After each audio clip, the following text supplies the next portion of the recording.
The house was quieter the next morning, too quiet. Ethan sat at the kitchen table, a cup of coffee going cold in his hands. He hadn't slept more than an hour. Every time he closed his eyes, he saw her face in the mirror, pale, sorrowful, and somehow familiar. He told himself it was stress, imagination, the power of suggestion after hearing about the fire. But the way she'd written his name, the way her eyes had known him, it didn't feel like imagination. The realtor's voice echoed in his head, Grace and Ethan Miller. Same first name. Same house. Same tragedy. He rubbed at his temples. Coincidence, he whispered. But even as he said it, the word felt hollow. He decided to search the attic. He hadn't been up there since moving in. If there was something left behind, old photos, newspapers, anything, it might explain what was happening. The attic door was in the hallway ceiling. He pulled the cord, the ladder creaked down, spilling a faint cloud of dust. The smell that followed was faintly sweet, old wood mixed with something like lavender. He hesitated, staring into the dark above. Something about that scent made his chest tighten. He climbed. The air in the attic was heavy and cold. Slivers of sunlight filtered through a single small window, illuminating the clutter, old furniture draped in sheets, boxes stacked like tombstones, and a long mirror propped against the far wall. He froze. That mirror hadn't been there before. It looked identical to the one downstairs, same carved frame, same faint shimmer in the glass. For a moment, he thought he saw movement inside it, a ripple like water disturbed. Then a figure took shape, his reflection, but not quite.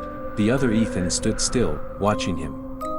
His eyes were darker, his expression harder. Behind that reflection stood the faint outline of the woman again, her hand resting on his shoulder. Ethan took a step forward. The floor creaked sharply beneath his foot. The reflection smiled, and then the glass cracked. From the inside, Ethan stumbled back as a fine line spread across the mirror's surface like lightning, branching and splitting, forming what looked disturbingly like veins. The light in the attic dimmed as clouds passed outside. The reflection's mouth moved. "Find me." A whisper, faint but clear, seemed to echo around him. Ethan bolted down the ladder, heart hammering. He slammed the attic door shut and backed away, breathing hard. When he turned around, something new caught his eye on the wall beside him, an old framed photo half buried under dust. He brushed it off. It showed a couple standing on the front porch of the same house. The woman's hair was tied back. Her smile soft. The man beside her had his arm around her shoulders, proud and happy. Ethan felt his stomach twist. The man looked exactly like him. He spent the next 2 hours digging through county archives online. Every search deepened the chill crawling up his spine. The Millers had indeed lived in the house 10 years ago. Grace and Ethan Miller. Married 5 years. The record said they died in a fire caused by faulty wiring, but there was no record of bodies found. Just an official note, presumed dead, presumed. That word clung to him like a shadow. He searched for more but found almost nothing. No obituaries, no follow-up reports. It was as if the couple had been erased. As evening fell, he couldn't shake the feeling that he was being watched. The house had begun to creak again, softly, rhythmically, almost like footsteps moving above him. He forced himself to ignore it, sitting on the couch with a glass of water, the television humming static in the background. Then, faintly, a voice called his name, Ethan.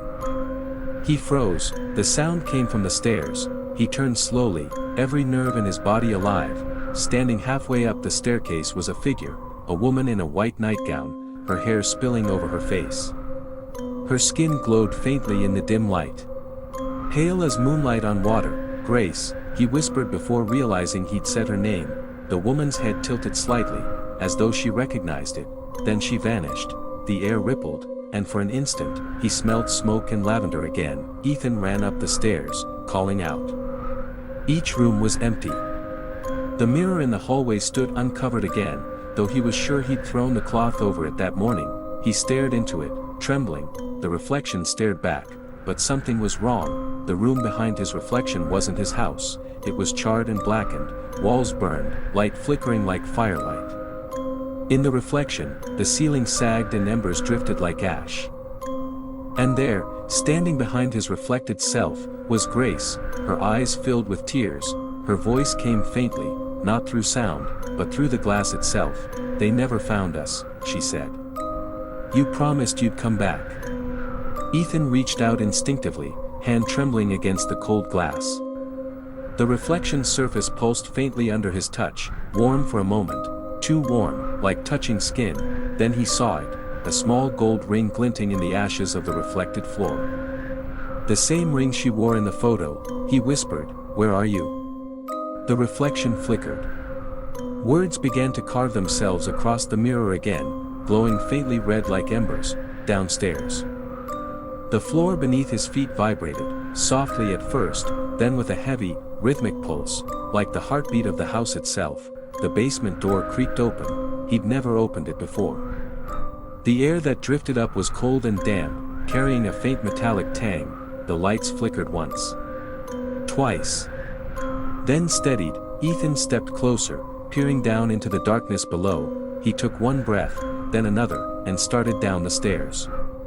Each step groaned under his weight, the sound echoing into a hollow depth. At the bottom, his flashlight beam caught old stone walls, broken furniture, and, half buried under dust and debris, another mirror, smaller. Older. But carved in the same ornate pattern. He crouched. His reflection stared back, warped by grime and cracks. For a moment, it looked normal, then another figure appeared behind him in the reflection, Grace again, standing in the corner, head bowed. He turned instantly, nothing there. When he looked back, the reflection had changed completely. The room behind it wasn't the basement anymore, it was the living room upstairs.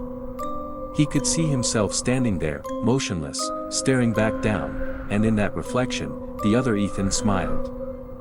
Then the glass shattered, outward. Ethan fell back as shards scattered across the floor, cutting into his hand. His flashlight rolled away, spinning wildly, beam flashing across something behind the debris, a door, small, wooden, half-rotted, set into the stone wall. He hadn't seen it before. It was sealed with a heavy padlock, blackened by age. As the last echo of the shattering glass died, something on the other side of that door thudded once. Then again, a faint, rhythmic knocking, 3 slow beats, then silence. He reached toward the lock, his fingers trembling, when a soft whisper brushed against his ear, so close, he felt the breath. "Don't open it, Ethan." He froze. The voice wasn't Grace's. It was his own. If you enjoyed this story, don't forget to like, comment, and subscribe for more.